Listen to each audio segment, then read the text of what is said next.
हम सबको इस डर को भगाना है। सागर दवे नाम का एक लड़का सांदीपनि विद्या निकेतन में पढ़ा है। उसकी भावनगर में रहता है, सौराष्ट्र में। उसकी माताजी उनको कोरोना हुआ। अब वो माताजी को तो हॉस्पिटल में रखा गया है और उसके बाद में उनको हॉस्पिटल अच्छा नहीं लगे, डर लगे, वो सब परिस्थितियों का पता चला तो ये बच्चा भी कैसे भी करके हॉस्पिटल में घुस गया और उसको एक बार मिल करके आया। वो पीपीई किट पहन करके गया था। ये व्यावहारिक समझदारी थी। माँ करके उसको लिपट नहीं गया होगा। ये व्यावहारिक समझदारी थी। अब वो उनके पास गया और उनको पता चला कि इस तरह से है। उनकी बहू भी उनके पास होकर के आई और देखा कि माँ तो डर रही है। तो इस छोरे को, जैसे ये आपने पोस्टर बनाया है तो उसमें किसके विचार से ये पोस्टर बनाया गया है मुझे नहीं पता, पर ये वाक्य इसमें जो लिखा गया है ये बड़े दिल से लिखा गया वाक्य है और इसी वजह से मेरे को बोलने को मन करता है। ये कोरोना से ज़्यादा भयावह कोरोना का भय हो गया है नहीं, ये हम सबों ने ही बना दिया है, ये कहें।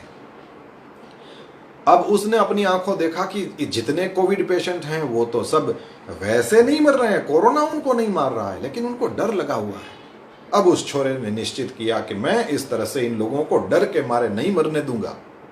पीपीई किट पहन करके मैं वहां अंदर जाऊंगा, उन सब के पास माता जी के छंद सुनाऊंगा, भजन सुनाऊंगा, अच्छी कहानियां सुनाऊंगा। हम सब लोग तो ये कुछ दिनों के लिए यहाँ फेसबुक पर ये कर रहे हैं। और उस छोरे ने निश्चित किया, उसने हॉस्पिटल का जो सबसे बड़ा पदाधिकारी, जो भी एडमिनिस्ट्रेटर होता होगा, उसको पत्र लिखा और उसने स्पेशल या छूट मांगी कि मुझे आप स्पेशल छूट दें कि मैं कोरोना वार्ड में जाकर के आपके जितने कोरोना वार्ड हैं सब में जाऊंगा और सब में मैं सबको इस तरह से आत्मविश्वास का इंजेक्शन, ऐसा शब्द बोलता है वो, कि आत्मविश्वास का इंजेक्शन दूंगा ताकि वे सब आत्मविश्वास में आ जाएंगे तो फिर वो भय नहीं रहेगा।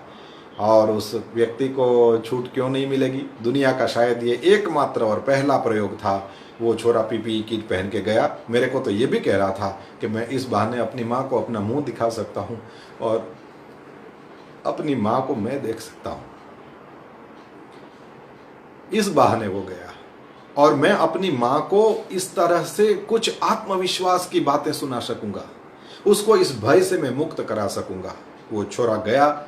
छोरा इसलिए कहता हूँ मेरे से छोटा है, असल में तो वो इतना बड़ा शिक्षक बन गया है कि गांधीनगर जा कर के, यानी हमारी जो राजधानी है गुजरात की, वहाँ जा कर के वो जो कंप्यूटर पर वो बच्चे जो अपने अपने स्कूलों में क्लास पढ़ते हैं तो उसमें वो संस्कृत पढ़ाता है। तो अद्भुत है वो। और उसने ये जय हो, जिसने भी नील भाई ने लिखा, थैंक यू, ये वास्तव में जय हो कहने जैसी ही बात है। उसको आशीर्वाद मिलना चाहिए।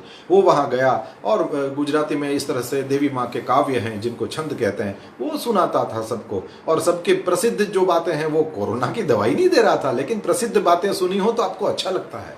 किसी भी वैष्णव को मारा घटमा विराजता श्रीनाथ जी सुनते ही आनंद लगता है। आप कहीं स्पेन में, स्विट्जरलैंड में घूमने के लिए गए हैं और वहाँ यदि उन पहाड़ों की ओर कोई हाथ ऊंचे करके जय हनुमान ज्ञान गुण सागर बोल रहा हो तो आप प्रसन्न नहीं होंगे। आपका दिल नाचने नहीं लगेगा कि इस स्विट्जरलैंड में ये बर्फ के पहाड़ों को देखते हुए यहाँ भी कोई है जो जय जय जय हनुमान गोसाई कर रहा है।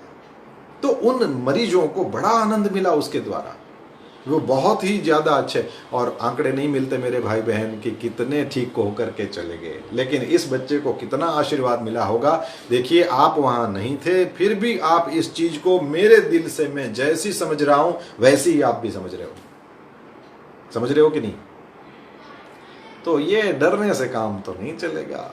हम इन उदाहरणों को देख करके, जो भी यदि कोई कोविड वाला है, यदि जिनको नहीं हुआ है, ऐसे लोग हैं, किसी भी प्रकार से डरना बिल्कुल भी नहीं है, क्योंकि डरने से तो काम होगा नहीं। और वो भय कोरोना से भी बड़ा हो जाए, वो अपने आप को समझता क्या है? आप उसको भगाओ, किसी भी तरह से उसको अपने अंदर घुसने मत दो। वेदों की बातों को हमने देखा, हम उपनिषदों की बातों को देखे।